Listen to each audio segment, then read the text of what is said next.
Gervonta. He's a problem. He's going to be a problem for bro. everybody. He's going to be a problem, bro. Speed is bananas. Yeah. You ever see him shadow box, like throw Oh, combinations? yeah, It's bro. like, Oh, yeah. is this sped up? Better served. He's got a good boxing IQ. Fundamentally solid. He's better served to box on the outside with the always dangerous Tank Davis.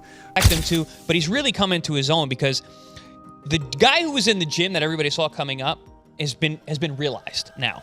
Joe Rogan has warned Lamont Roach, saying Gervonta Davis looks terrifying in his new training video. He highlights Tank's exceptional speed, sharp techniques, and efficient fighting style. Rogan believes Tank is a serious threat to anyone in the ring, especially now that everything in his game looks perfectly dialed in for the rematch. You have to. And for Gervonta, that was perfect because I would love to see Ryan Garcia, the one that we saw fully hydrated against Devin Haney, against Gervonta. He's a problem. He's going to be a problem for bro. everybody. He's going to be a problem, bro. Speed is bananas. Yeah. You ever see him shadow box, like throw Oh, combinations? yeah, It's bro. like, Oh, yeah. is this sped up?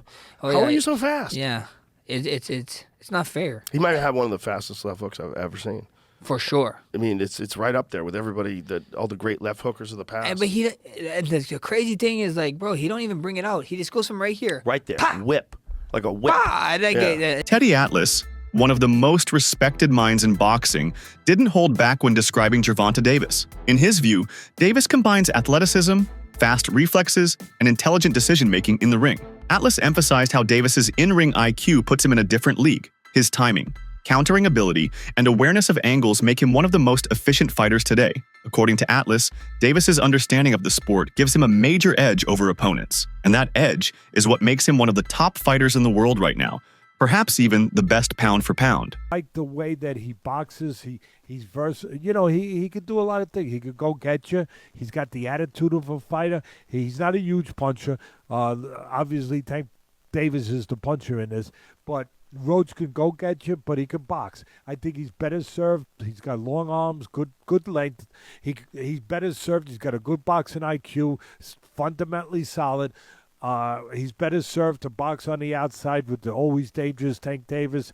Box, see if he can get it done. Angles, pot shot, be disciplined enough to do that all night long. I think he should stay away from trying to go on the inside, which, again, he's got the attitude of a real fighter, which you love.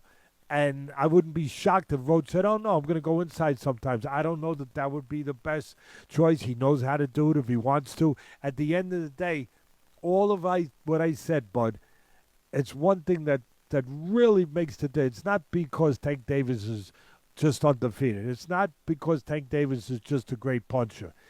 He's just a full package. He's really, really the full. I don't make him pound for pound up there in the pound. He's up there in the top 5 pound for pound. I don't put him there because he's a puncher. I put him there because he is a complete darn fighter. He can go get you. He can fight in the trenches. He can go to the body, the head. He can use his legs when he has to. He can set traps. He can counterpunch. The boxing world isn't just excited about the rematch. They're relieved it's happening so soon. After the controversial result in the first meeting, the tension hasn't died down. Conversations around the outcome are still buzzing across social media and fight forums. By agreeing to an immediate rematch, both fighters are capitalizing on the momentum. The timing of the rematch keeps the narrative alive and answers lingering questions. Many appreciate that Davis didn't let the controversy drag out for months and stepped up to clarify things right away. Big credit here because I have a lot of criticism for Gervonta Davis and Canelo Alvarez for the choice of opponents. But at least Gervonta Davis is doing the Mayweather. He's giving the immediate rematch. Right. You had a tough fight, you're doing the immediate rematch. I like it.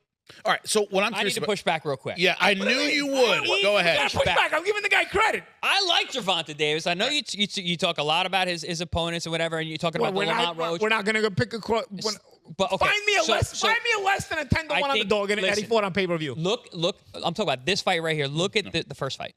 So picking Lamont Roach, you're saying, oh, he's basically cherry picking is what you're alluding to. He has a history with the guy. They've been in the gym together. They sparred together. They fought in the amateurs. He knew the level that Lamont brought. Also, Lamont's one of those guys. You ask anybody in the boxing world, they know how good Lamont is, and it's his record. leading up to him getting to the title shot or getting his title win, it's kind of like, the Jamel Herring fight's really hard to forget. He struggled with some guys that you wouldn't expect him to, but he's really come into his own because the guy who was in the gym that everybody saw coming up has been realized now. So I don't think Gervonta Davis was handpicking an easy guy in Lamont Roach. Stylistically, listen, Gervonta's team's not dumb. They look at what this guy can do and where he can give him troubles. And it certainly worked out that way. Did they overlook him a little bit in terms of being like, I beat him back then. He struggled here and there. I'm just too good. I'm on a different level. I think that Lamont really stepped up. So I'm going. Gervonta's that good, but guess what? So's Lamont. So I was exaggerating. That's what you're saying. I'm exaggerating. You tend to be hyperbolic at times, yes. How dare he? Joe Rogan, never shy to praise technical brilliance, highlighted a unique side of Davis's approach. He explained that Davis doesn't come out swinging wildly in the early rounds. Instead, he spends those rounds learning his opponent's rhythm, noting tendencies and weaknesses. Once Davis understands how the other fighter moves, that's when he strikes. Rogan believes this patience is what makes Davis lethal. He sees the rematch as an opportunity for Davis to showcase this ability with even more precision. According to Rogan, if Davis analyzes Roach's style early, the knockout could come quickly and decisively. No, it's actually my fucking wake up from my nap alarm. You got naps incorporated into your day? Not always, but just in case, Every now and then. Yeah, every sleep. now and then, little sleep. Not too much though. How many have you changed as you've gotten older? Have you changed your workout routine? Have you done anything? Yeah. Yes, no. So I one thing I like to do is obviously shock my body, but I also like to get like long training sessions in. I remember Bernard Hopkins would talk about it a lot, like where he would just do the basics for a very, very long time and just doing it. And it's very boring and monotonous just for me to like just throw one jab constantly, things like that. But I feel that it just like re-sparks maybe things that I should be sharpening up. And it becomes cardio at some point, as I'm doing it for so long, it becomes cardio and it becomes specific cardio to what I'm doing. So a lot of my sessions, I'll have like a 2 to 3 hour session first thing in the morning when I'm nice and strong and I have the full gas tank. Then I'll take my little break and then I'll have like another session at night. But it's not always like that. Sometimes when I don't have a fight, I'll do 3 sessions a day, but they won't be like crazy. It'll be maybe a strength and conditioning that lasted about 45 minutes to an hour and 15. And I took a big break. Then I came back in the midday, had like a good technique session where I'm just focus on positions that I'm not efficient in, just doing them over and over and over. And I used to do a lot more live. In the first fight, something seemed off about Davis. His movement lacked urgency and his punches didn't carry the same intent. Whether it was distractions outside the ring or overconfidence, the sharpness wasn't there. Now, that's changed. Recent glimpses into his training camp show a completely different version of Davis, one who looks dialed in, emotionally grounded, and mentally alert. He's approaching the rematch like a man with something to prove, and the focus is visibly different this time around. Tank did that, so I know the got in his eye, but they should have countered it. They would have countered it, it would have went to Lamont Roach. What I didn't like about Tank, he was gassing up Lamont Roach way too much, and he was already talking about like retiring. He seemed a little distracted, didn't he, in the fight? That wasn't the same Gervonta Davis we're really used to seeing. It just lets you know how corrupt like these governing bodies are, bro. If that dude took a knee, not only did he take a knee, he's like, hold on real quick. Let me get this out of my eye. How is that not a point? Like, funny thing, bro, that's why I cut my braids off. I had braids, and I had the same thing. I went through the same when I fought Andre. That was burning my eyes, so I cut that off. There's a growing belief that Davis didn't take Roach seriously in their first encounter. Maybe he saw Roach as just another stepping stone, and that attitude bled into his preparation. The result? A performance that shocked fans and exposed flaws, but that lesson hit home. This time, Davis is leaving nothing to chance. Analysts say the level of discipline he's showing now is unlike anything they saw before the first fight. He's treating this matchup like it's against a top contender, and that's a bad sign for Roach. Quick one from me, Tank Davis versus Lamont Roach. Rematch has been set. We expect it to happen. I think after the first fight, Tank was kind of like, if he wants to fight him or not, but we all kind of knew what else is there for. But there is stuff for them both to go off and do, but it was Tank's first time actually going to a draw, so he knew they were going to want to run it back. They're probably going to make way more money from this rematch too. How do I think it goes? Man, listen. Tank, when he's fighting in the actual in the pro fight, he's a counter puncher. Through and through, he's a counter puncher. Low volume, counter puncher. Lamont Roach was able to use his feet Know when to go in and out the pocket, know how to block the shots, and also he rolled a lot of the shots very, very well as well. So Tank wasn't really able to get the shots off that he does. With Tank, to a degree, it's almost like, if I don't knock you out, I'm pissed. Kind of like Wilder-esque. Wilder, one of the Louis Ortiz fight, the second fight, Wilder barely threw a punch that whole fight until he knocked him out in the 7th or 8th round. It's kind of like with Tank as well. And it's a shame, because I think Tank is better than that. I think he's like that. If you go back and watch one of his old clips when he used to spar in the Mayweather gym, he wasn't counter-punching so much. He was coming forward a bit more. Maybe because they got head guards on and bigger gloves. Maybe he felt more comfortable doing it. But he wasn't so much of a... He wasn't primarily counter-punching. And those clips we saw, it wasn't clips of a whole fight, but those clips that we did see. I know he has it in him to be more than just a counter-puncher, but it seems like when it comes to the pro rank, it's just what he's resigned himself to want to do. It'll be interesting. I thought the first time Tank would beat him, because what Roach showed me before that didn't really show you a guy who would win. Into the second fight, if Tank goes in again with the same kind of tactics, he could very well lose on points. Roach was able to keep his legs for all 12 rounds and kind of fight at the same pace. Tank's power didn't really phase Roach. Now, I'm not saying it won't in the second fight, but it did it in the first fight. So it'll be interesting to see how the fight goes. It'll be fun to watch. I'll be definitely tuning in. How do you think it goes? Do you think Tank can get the win this time or not? I would be more inclined to think maybe Tank can actually do it this time, and he will probably let his hands go a bit more. But look, Roach was doing great counter punches himself. But when Tank did let his hands go, Tank was missing and paying for it at the end of the day. I don't know. It's going to be a good fight. I'm actually quite looking forward to it. Maybe after this is all done, then one of these guys can move on and Tank can finally go and fight the Shakurs of the world, because the Hanleys he's moved up now. So we'll see. How do you think this fight goes? It'll be interesting. I'm looking forward to it. Davis has officially kicked off his training camp for the rematch set in August. This isn't a routine tune-up. This is war mode. The first bout's controversial ending has forced Davis to push himself harder than ever. His daily training now includes longer sessions, more sparring, and an emphasis on conditioning. With Las Vegas set to host the rematch, the pressure is even higher. He's preparing not just to win, but to dominate, and everyone inside the gym sees that fire reigniting in him.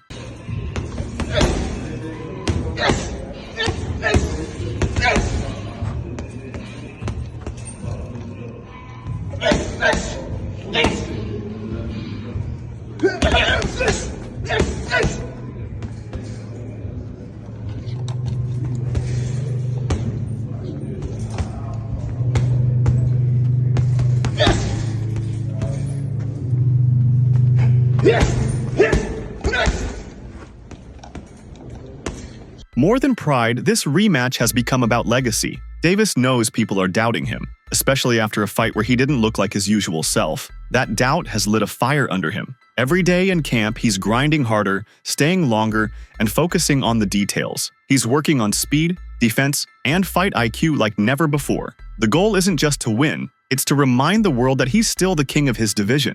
This camp is about silencing critics and proving that he still owns the throne. Everybody really think Tank go take the L. I've been seeing it. They said it's over. They think that this time Lamont go in more confident, knowing that basically he can, really take it to Tank. Yeah, I want him to go in there confident. He's very skilled. Go in there confident, because you gonna go up against a different Tank. Like I told y'all in previous videos, he go in there confident, thinking he could walk Tank down. Don't forget, with Tank, if he get you on that button, them lights going off. I don't care who you is. Remember how it ended up with Frank Martin? So, yeah, don't go in there thinking that you going against, like, somebody that, like Ryan Garcia, somebody that's going to fold. You're going against Gervonta Tank Davis. And I think that confidence is what's going to get Lamont dropped. Because one thing I will say, with Tank, that wasn't your best fight against Lamont, bro. I feel like you was in your head too much. You was overconfident, and you was really just, your mind was in y'all story, the lore and everything with y'all history. You ain't going there like, I'm fighting a stranger. You going there like, oh, this Lamont. This from the same camp. We from the same area. But now I think that whole situation woke him up, because you got to think, Tank not used to losing. He not used to people being against him. He not used to being the one that, like, got to step back from the situation. That's why I think he being hushed right now, because when he come this time, it ain't no talking. And that's why I think it's scary, because we never see Tank in that mode where he don't say a word. I think this gonna be a different Tank. And what's crazy is Tank used to be like that in the beginning. Like when he was with Floyd, Like, I'm talking about Tank with the fade, with the waves, bro. He ain't used to be on that showboat and stuff until he got, like, you know, a little bit more in the boxing, you know, thing. Of course, once you with Floyd, you gonna start being flashy and doing backflips off the ring. But in his beginning stages, dude wasn't playing. He was dropping I think that's what he about to go to, bro. And we know that people like, man, did he take Calvin off his team? Nah, like he said, Calvin, his boy. I think he's just rocking with somebody else right now to get him some sharper skills, you know, to change up his skill and what people know him by. I'm not gonna lie, y'all. I think Tank go take it to Lamont. And that's not me being biased. I think we ain't ever seen Tank like this before. And Lamont, I see your mindset. You keep nagging about that win you should have got. Focus on the new fight. Stop talking about I should have won. You know why? You know why he's feeling like that? Because that's like one in a lifetime. He feel like nobody got that close. I should have took the belt right there. Now I ain't gonna never get that shot again because he know that boy Tank done buckled up, done cleaned up his mess, and he ready to go. And it's not the same. It's not the same Tank. You mean Tank? You done gave Tank enough time to think about who you are as a boxer and break you down. Yeah, he's cooked. Remember I told y'all what's gonna happen in August. He's cooked. And I feel like Tank, he walking him down. Like, yeah, watch this. I'm about to make an example. Because Tank gonna want to be able to tell everybody to shh. To help guide this mission, Davis has brought in veteran trainer Kenny Ellis. Known for his no-nonsense style and deep understanding of the sport, Ellis is already making a difference. Under his watch, Davis's footwork looks cleaner, his defense tighter, and his combinations sharper. Ellis isn't just fixing mistakes, he's helping Davis evolve. For Davis, this isn't just another fight, it's about redemption. That draw felt like a slap to the face, and he's not taking it lightly. The frustration from the first result is now fueling his comeback. The embarrassment of not delivering a dominant performance is driving him to push past limits. He's approaching every day like it's his last chance to rewrite the narrative. We gotta talk about it. So, Tank officially came out and says that he wants to put this rematch as early as May. Now, if that were to happen, Lamont Roach gets a second time to prove himself. Now, in my personal opinion, his stock has already risen. He is already notable. The fact that he went toe-to-toe with Tank on a decision that ended in a draw, whether he loses this second fight or not won't even matter. Because he's directly in line to go against the Keyshawn Davis, the Shakur Stevensons, and etc., the Devin Haney's, and etc. I can see him moving up and going against a Devin Haney or Ryan Garcia or somebody like that. So many people to fight. Lamont Roach has definitely proven himself. But let's talk about something else. And that is the hairstylist situation. In my humble opinion, I believe she should have been quiet. As a hairstylist, there was nothing for you to say. No fan in boxing was gonna look at them like, I don't want her braiding my hair. No one would have said that. But she hurt herself when she came out and publicly made multiple claims, got all these receipts that no one needed, no one asked for, saying, oh, this had no grease or oil in it. No one cares. Nobody even believes it. Sometimes it's best to remain quiet. But you guys let me know in the comments. Should she have remained quiet, or should she have did what she did, which is spoke up? You let me know. The rematch means more than just numbers on a record. Davis wants to restore the image he had before the Roach fight, an image of being untouchable. That reputation took a hit, and this fight is his chance to rebuild it. People were surprised that a relatively lesser-known opponent could go the distance with him. That has led to conversations about whether Davis is still in his prime. A dominant win would not only redeem him, but remind everyone that the first fight was an off night, not a turning point. Lamont Roach, he feels that he won. Like, do you think the best thing going forward, they should just run it back, have a rematch? Oh, yes, most definitely. I think a rematch is definitely called for. And I think probably, the sooner the better. So I would say, hey, let's work on a deal to where we could get in there within the next 4 to 5 months. Yeah, I agree there. Tank Davis wasn't in his best shape during the first fight, as he had talked about retiring and needing a break. Despite that, he still faced Roach. Now, fans believe he's refocused and training hard, which could change everything in the rematch. Do you think we'll see a different Tank? He wants to do therapy. He wants to do real estate. They want to say he wasn't all in because him and Roach are friends, and he's going to be focused for the second fight. A lot of excuses. They want to say it's because of the braids, the oil getting in his eye, whatever. This is what really happened. And I just now came to this conclusion because I've been making some other videos for Patreon. But Lamont Roach posted a video recently on That's it for today's video. Stay tuned until next time.